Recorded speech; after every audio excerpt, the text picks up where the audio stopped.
85 let staro ogledalo. 5. junij, različna leta. Različne zgodbe. Prvih 7 dni meseca junija je prineslo nekatere najpomembnejše dogodke zadnjih 85 let. Dogodki, ki so se odvijali prav na te dneve, prav tako kažejo, kako dramatično se je v tem obdobju spremenil položaj judovskega naroda in kaj to pomeni za nas danes. Prvi pomemben datum je seveda 6. junij 1944, dan D. Dan, ko so zavezniške sile napadle obale Normandije in začele operacijo Overlord. Le 2 dni prej, 4. junija 1944, je bil Rim osvobojen izpod nacističnega nadzora in končno je postalo jasno, da se smer druge svetovne vojne spreminja. Toda medtem, ko so zavezniki napadali obale, je na milijone Judov ostalo popolnoma brez obrambe, ujete v zadnji, najbolj brutalni fazi holokausta. Katastrofa, ki je bila posledica let sistematičnega razčlovečenja in obrekovanja Judov po vsej Evropi. In tudi ko jim je poraz gledal naravnost v obraz, so nacisti skupaj s svojimi madžarskimi sodelavci ostali osredotočeni na svoj cilj – uničiti Jude. Junija 1944 so bili sredi deportacije 437.000 madžarskih Judov v taborišče smrti Auschwitz-Birkenau. Vsakega judovskega moškega, žensko in otroka, ki so ga poslali v smrt, so registrirali in dokumentirali. Ranljivost judovskega naroda v tistih letih in prizadevanja za uničenje judovskega življenja niso bila omejena le na holokaust v Evropi. Tudi daleč od Evrope, v središču Bližnjega vzhoda, so se Judje soočali s sovražniki, ki so si prizadevali za njihovo uničenje. Jude niso imeli svoje države, niso imeli vojske in niso imeli nobenih sredstev za zaščito. Še en datum v začetku junija to kruto poudarja. 1. in 2. junija 1941 je v Bagdadu izbruhnil Farhud, nasilen pogrom, ki je razdejal judovsko skupnost, ki je tam v Iraku uspevala več kot 2500 let. V 2 dneh so se Judi, ki so bili nepogrešljiv del kulturnega in gospodarskega življenja Iraka, znašli popolnoma brez obrambe, ko so muslimanske množice napadale domove, ropale premoženje in morile judovske moške, ženske in otroke na ulicah Bagdada. Vse to se je končalo z nastankom moderne države Izrael. In tukaj preskočimo na naslednji datum tega tedna, na 5. junij 1967. Začne se 6-dnevna vojna, ki bolj kot karkoli drugega pomeni prelomnico. Le 22 let po taboriščih smrti, po poskusu našega uničenja, se je 7 arabskih vojsk mobiliziralo z enim samim, odkrito razglašenim ciljem – dokončati to, kar so začeli nacisti. Le da tokrat judovsko ljudstvo ni bilo razkropljeno, ni bilo brez države in ni bilo brez obrambe. Tokrat smo imeli svojo državo, imeli smo vojsko. Prvič v 2000 letih smo imeli možnost, da se zaščitimo sami. In ko so se te vojske približale, Izrael ni samo čakal, da bo poklan. Borili smo se in dosegli odločilno, popolno zmago. Toda to ni odvrnilo naših sovražnikov. 7. junij 1981 je še en pomemben dan v tem tednu, ko je Izrael izvedel operacijo Opera. Irak, ista država, kjer so Jude preganjali v Farhudu le 40 let prej, je zdaj hitela z gradnjo jedrskega orožja v svojem reaktorju Osirak. Bombo, zasnovano izrecno za grožnjo Izraelu s popolnim uničenjem. Izrael ni čakal, da bi videl, kako se bo zgodba razpletla. Tam smo že bili, smo že doživeli. Prevzeli smo odgovornost za lastno preživetje in sami odpravili grožnjo. To je bilo sijajno dejanje preventivne samoobrambe, toda svet ni mogel prenesti, da se Judi ponovno branijo sami. Varnostni svet ZN in Generalna skupščina Združenih narodov sta sprožila obsodbe proti Izraelu. Zahodni mediji so ponoreli. New York Times je napad označil za neopravičljivega in kratkovidnega. Medtem je Los Angeles Times šel tako daleč, da je to označil za terorizem, ki ga sponzorira država.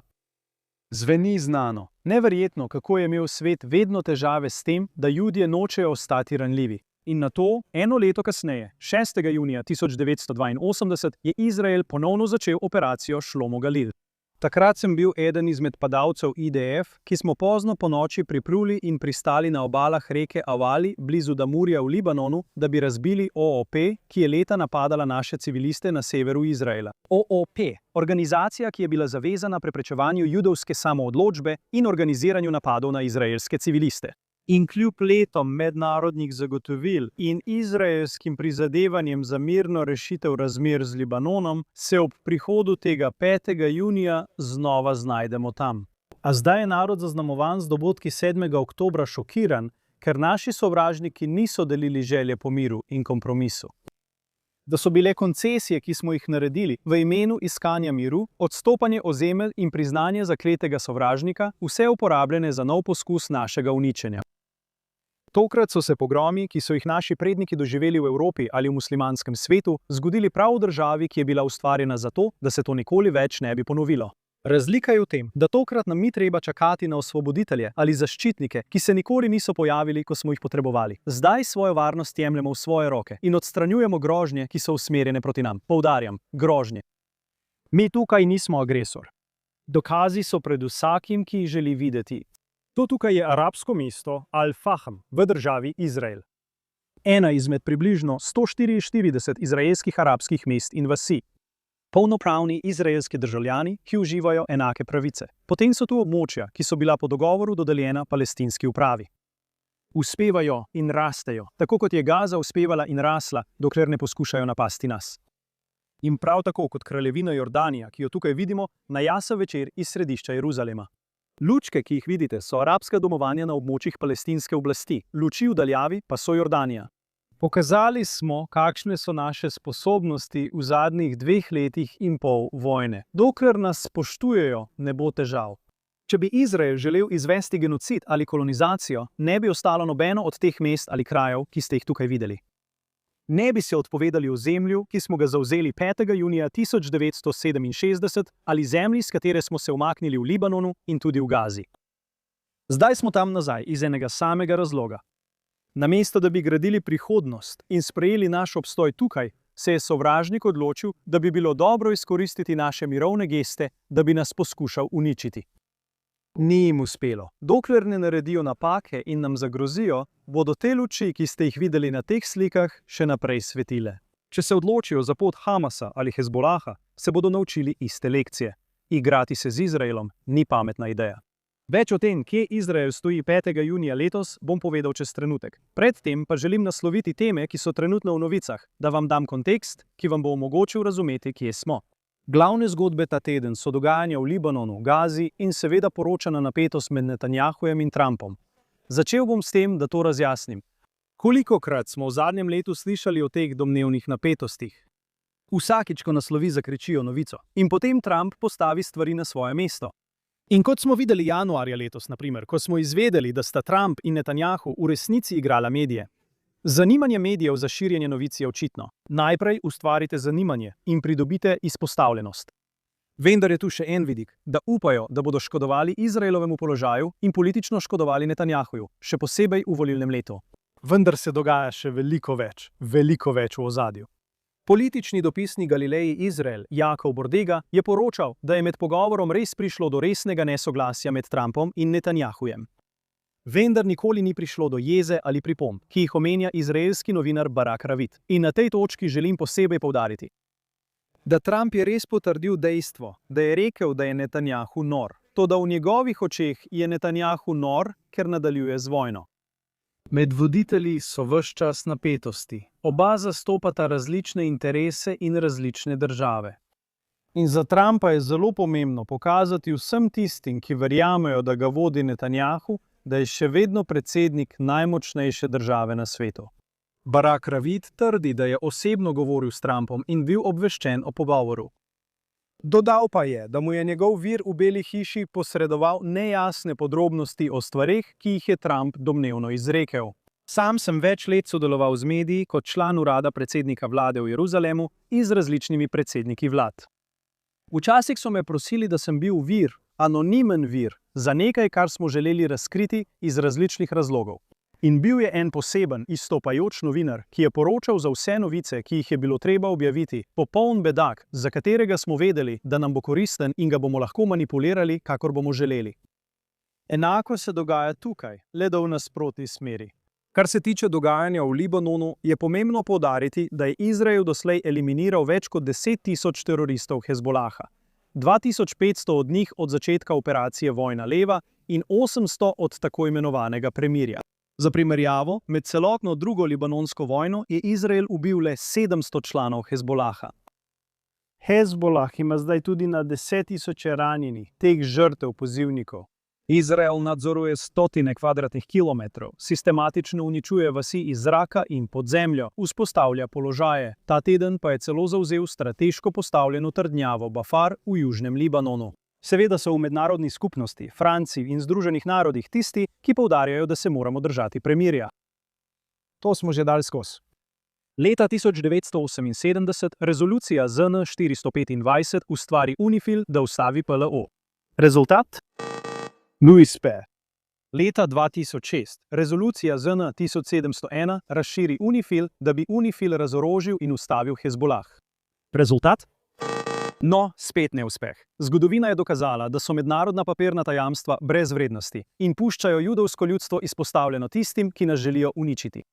Toda medtem, ko se vse to dogaja, si Izrael ne more privoščiti, da bi ogrozil dogajanje med Združenimi državami in Iranom glede bogatenja urana in morda celo padca iranskega režima. In zato predsednik vlade ravna pametno in sodeluje s predsednikom Združenih držav Amerike. Kar zadeva razmere v Gazi, je vojaški dopisnik Kanala 14, Tamir Morak, to najbolje povzel v objavi ta teden. Pravi, da Izrael tiho in da celo počasi v prihodnjih tednih napreduje k dokončanju čiščenja 70% območja Gaze od Hamasa. Ne prazna območja, ampak območja, ki so bila na začetku vojne dom 100.000 ljudi. Na preostalih 30% Gaze je Hamas le bleda senca tistega, kar je bil na začetku vojne. Njegovi vojaški poveljniki so eden za drugim odstranjeni in ne upa ali pa morda ni sposoben izstreliti niti ene rakete v smeri Izraela. Vendar pravi, da se ne smemo slepiti. Hamas še vedno nadzoruje središče Gaze, obnavlja svojo moč in se pripravlja na nov spopad z Izraelom. Delo, je dejal, še ni končano in cilji še niso doseženi. Okvir za prekinitev ognja je dejansko mrtev. Hamas, kot je bilo pričakovano, se ni razorožil. Izrael pa sistematično zavzema dele ozemlja, dodeljenega Hamasu po sporazumu. To je zdaj strategija. In končati se mora tako, da bo 100% območja očiščenega raka, imenovanega Hamas. Tudi v Gazi je ta teden izraelska elitna enota Nili, skupna enota Mosada in Shin Beta, ki je bila ustanovljena za izsleditev in odstranitev vsakega Hamasovega terorista, ki je sodeloval ali načrtoval napad 7. oktobra. Locirali, identificirali in odstranili so Jusufa Aisha Awada Ramhana, namestnika poveljnika Hamasove teroristične enote Nuh Basel. Ramhan je sodeloval pri ugrabitvah Or Levija, Alona Ahada, Elija Kohena in pokojnega Herša Goldberga, Polina, ki ga je Hamas umoril med ujetništvom. Ta enota je bila zelo uspešna pri zbiranju dokazov ter prepoznavanju in lociranju storilcev grozodejstev 7. oktobra. In to je edini način, kako se z njimi spopasti. Ne, da jih pripeljemo pred sodišče in jih obsodimo na usmrtitev. Proti sem smrtni kazni tukaj v Izraelu, ker bi to teroriste spremenilo v mednarodne zvezdnike in omogočilo evropskim vladam, da so samopravične na naš račun. To so bili isti ljudje, ki so branili Eichmanna in rekli, da ga ne bi smeli usmrtiti. In spomnite se, če je v zgodovini človeštva sploh kdaj obstajala oseba, ki si je bolj zaslužila smrtno kazen, je bil to Adolf Eichmann. Torej, odstranite jih na bojišču, tiho in sistematično. Osvobodite nas njihove prisotnosti in jih ne pripeljite v Izrael. Medtem pa se mnogi tukaj v Izraelu pritožujejo in pravijo, da se vračamo v okoliščine in napake preteklosti. Bistvo je tole: umikanje in poskušanje pomiriti sovražnika s tem, da se osredotočamo samo na obrambo, jih je samo okrepilo. To ni okrepilo le njihove odločnosti, ampak tudi razvoj njihovih sposobnosti. Kar se tiče številk, ni pomembno, koliko jih nevtraliziramo. Prekašajo nas za ogromno razliko v številu. Vendar so razvili tudi sposobnosti, ki nam strateško predstavljajo grožnjo. Le sreča jih je preprečila, da bi svoj načrt izvedli 7. oktobra. Leta so imeli taktične zmogljivosti, raketne napade, teroristične napade, stvari, ki motijo vsakdanje življenje, pa naj bodo še tako tragične, vendar ne ogrožajo našega samega obstoja. Sprevidenje in toleriranje njihove agresije ter kršitev dogovorov jih je le opolnomočilo. Vojna je zdaj namenjena sistematičnemu razgradnji groženj za naš obstoj. Vse skupaj je Izrael v tej vojni v Gazi zavzel 220 kvadratnih kilometrov. V Libanonu je Izrael doslej zavzel 600 kvadratnih kilometrov. V Siriji Izrael nadzoruje približno 1000 kvadratnih kilometrov. Uradno je manj, vendar je v praksi več. Hamas je s prehitrim ukrepanjem Izraelu dodelil območje vpliva, ki je skoraj 10-krat večje kot prej, s čimer je Izraelu omogočil povečanje njegove geografske in strateške moči. Današnjo oddajo sem začel z govorom o tem, kje sta bila Izrael in judovsko ljudstvo 5. junija v preteklih letih. Danes želim zaključiti s pogledom na to, kje je Izrael 5. junija. Izraelska valuta, novi izraelski šekel, je trenutno ena najmočnejših valut na svetu, saj se v primerjavi z dolarjem in evrom giblje na zgodovinsko visokih ravneh, skoraj na 33-letnem vrhuncu. To se je zgodilo potem, ko je izraelski BDP kljuboval vsem mednarodnim napovedim in lani zrasel za izjemnih 3,1%. Britanski ekonomist je Izrael uvrstil kot 6. najmočnejše gospodarstvo v razvitem svetu, pred Nemčijo, pred Združenim kraljestvom in celo pred Združenimi državami Amerike. In vse to se dogaja, medtem ko se Izrael bori v vojni na več frontah, medtem ko smo tarča dezinformacijskih kampanj, medtem ko se soočamo z bojkotom in diplomatskim sovraštvom večjega dela muslimanskega sveta ter Evrope. Smo država, velika kot povprečen arabski ali evropski kanton, s prebivalstvom manjšim od številnih večjih svetovnih mest. Kljub temu imamo eno najmočnejših gospodarstev na Zahodu. Imamo najvišjo stopnjo rojstev v razvitem svetu. Smo med najsrečnejšimi narodi na svetu in na prvem mestu med ljudmi mlajšimi od 25 let. Torej, za vse vas, ki sovražite, niste uspeli. Vse, kar lahko rečem, je to, kar izvolite. Še naprej sovražite, ker nas to žene naprej. Tisti, ki nas sovražite, to počnete, ker ste nesrečni. Vodite nesmiselna življenja brez smeri in namena. Zato si morate ustvariti namen tako, da sovražite Jude. Zavidate nam in ste patetični, brez pojma, brez cilja, brez otrok, brez smisla, prazni in nas preklinjate. Prav tako ste šala, ker ste tako neizvirni. Ker se je vse to že zgodilo, bili smo tam, to smo že doživeli. Ne samo sovraštvo in nasilje, ampak bistvo. Tisti, ki nas želijo prekleti, nas na koncu blagoslovijo. Tisti, ki nas želijo prekleti, nas na koncu okrepijo. To je vzeto naravnost iz svetopisemske zgodbe o Balaku, ti si kot Bileamov osel. Le da za razliko od Bileamovega osla, vi osli ne vidite resnice. Ste prav taki kot Bileam, on, prerok za najem, tako kot mnogi med vami so bile njegove storitve na prodaj. Imel je sposobnosti in jih je uporabljal z uničujočim učinkom, vendar ni imel nobenih zavez, nobene zvestobe, nobene ukoreninjenosti v človeštvu. Bileam je bil najet, da nas prekolne, a nas je na koncu blagoslovil. In samo da veste, obstajajo neodvisni dokazi, da je Bileam dejansko obstajal.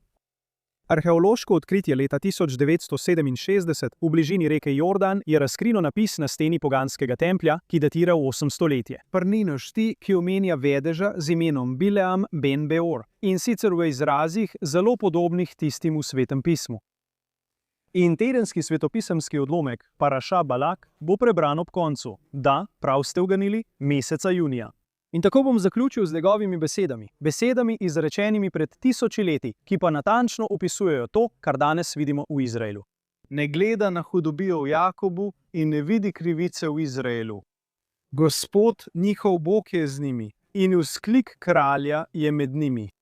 Glejte, ljudstvo se dviga kakor levinja in se vzdiguje kakor lev. Ne uleže se, dokler ne požre svojega plena. In potem blagoslov, ki je odmeval skozi našo zgodovino. Kako lepi so tvoji šotori, Jakob, tvoja prebivališča, Izrael. Kot doline se raztezajo, kot vrtovi ob reki.